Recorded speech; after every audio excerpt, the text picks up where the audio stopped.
Alors, je pense que j'ai fait un tour. Non, j'ai pas fait un tour. Il reste un dernier point pour les fondamentaux. C'est justement Corse, cette affaire Corse, parce que là, Corse, ça veut dire Cross Origin Resource Sharing. Alors, en fait, ce qui se passe, il faut comprendre ça parce que la même chose, quand vous développez des applications web single page application avec React ou bien Angular, il va tout simplement, qu'est-ce que vous allez remarquer? Vous allez remarquer souvent que votre application, quand il veut tenter d'accéder à une API REST, ben, il vous affiche un message d'erreur de type Corse, c'est-à-dire vous n'avez pas l'autorisation parce que c'est une affaire liée au Corse. Alors, c'est quoi ça en fait? Alors, supposons, pour vous expliquer ça, donc vous avez un client HTTP. Alors, un client HTTP, généralement, supposons vous avez l'application, vous avez front-end et le back-end. Alors, le front-end, il se trouve dans un serveur, par exemple, frontend.com, c'est-à-dire un domaine, frontend.com. Donc, vous envoyez une requête, vous récupérez la page index.html, et là, vous avez index.html. C'est-à-dire qu'en fait, pour le browser, cette page index.html, il a été récupéré à partir du domaine frontend.com. Et comme c'est une application single page application, donc vous avez besoin d'utiliser du JavaScript pour envoyer des requêtes HTTP vers le serveur, c'est-à-dire le backend.com. Supposons que le backend, c'est des microservices, et chaque microservice, c'est dans un domaine, c'est-à-dire dans un domaine qui est différent. Et dans ce cas-là, qu'est-ce qui va se passer? Donc, vous utilisez du JavaScript, vous voulez envoyer une requête avec post. Par exemple, vous voulez faire un post vers le backend. Alors, vous devrez savoir que du moment que le browser a récupéré la page à partir d'un domaine euh, X, et là, vous voulez, à partir de votre JavaScript, vous voulez envoyer une requête HTTP vers un autre domaine Y, ben, qu'est-ce qu'il fait le browser? Il envoie les demandes d'autorisation. Qu'est-ce qu'il fait? Il envoie d'abord, il n'envoie pas le post au départ, il n'envoie pas la requête de type post, il envoie d'abord une requête HTTP de type avec la méthode options. Donc, il envoie une requête options vers le backend.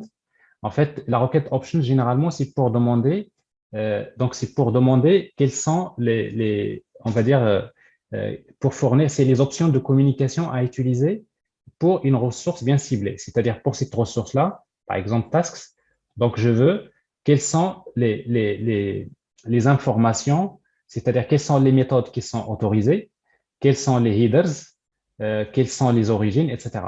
Alors, quand on envoie la requête vers le serveur, ben, le serveur, il vous répond. Si votre backend, il répond avec une réponse dans laquelle il y a un ensemble de headers.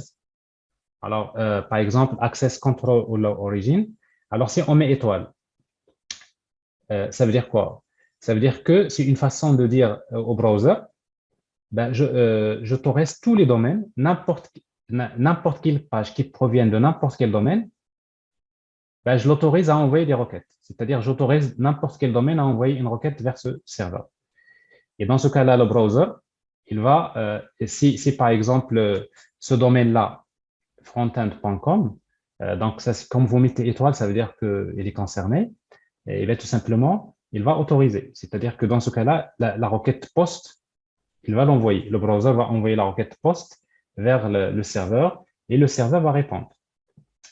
Mais supposons, si le serveur n'autorise pas, supposons, il met que, par exemple, dans le access control ou origin, il met, par exemple, un domaine x.com, c'est-à-dire, le serveur vous dit que moi, j'autorise que les pages qui proviennent du domaine x.com pour m'envoyer des requêtes. Or, la page que vous avez là, il provient du domaine frontend.com. Ben, tout simplement, le browser, il vous affiche un message d'erreur. Il refuse d'envoyer cette requête-là. Ben, il vous dit, voilà, donc vous n'êtes pas autorisé par la partie Corse. Donc, ce qui fait, c'est d'ailleurs la raison pour laquelle, du moment qu'on va travailler avec Spring, quand vous utilisez par exemple une API RESTful, c'est pour cela qu'on utilise souvent la notation au niveau des micros de l'API RESTful, cross-origin, des trucs comme ça, cross-origin entre parenthèses, et vous mettez étoile, par exemple, comme ça. C'est étoile où vous mettez le nom de domaine que vous voulez autoriser ou les domaines que vous voulez autoriser. Donc, c'est-à-dire que j'autorise tous les domaines, les pages de tous les domaines à m'envoyer des requêtes. Bon, ça, c'est une chose. Alors, ça, c'est pour les domaines. Mais également, quand on envoie la requête option, on reçoit également d'autres autorisations. Access control ou low headers, c'est-à-dire quels sont les headers qui sont autorisés que tu peux envoyer dans la requête. Si vous mettez étoile, ça veut dire que la requête post que j'envoie là, dans cette requête, je peux envoyer n'importe quel header. Je peux l'appeler comme je veux. Mais souvent, ici, dans les headers, on va mettre une liste des headers qui sont autorisés. Il y a également Access Control Expose Headers.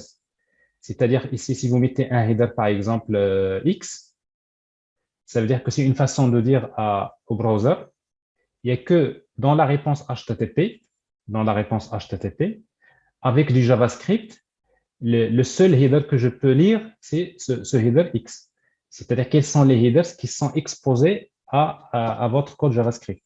À partir de votre JavaScript, c'est-à-dire qui sont les headers que je peux lire comme information. Donc ça, c'est quand on met souvent étoile, bon, étoile, ça veut dire que j'autorise, bon, ça, je laisse passer. Mais souvent, dans votre backend, souvent, vous avez besoin de gérer donc ces valeurs-là. Souvent, on crée un filtre côté backend qui fait ces opérations. Ça peut être des annotations. Les frameworks, souvent, c'est de la config dans laquelle vous autorisez quels sont c'est-à-dire les origines, les headers que vous autorisez. Donc voilà. Alors, je pense que j'ai fait le tour sur les fondamentaux. Bon, je ne sais pas combien de temps. Oui, ça a pris quand même pas mal de temps. Alors maintenant, on va passer sur on va dire l'essentiel.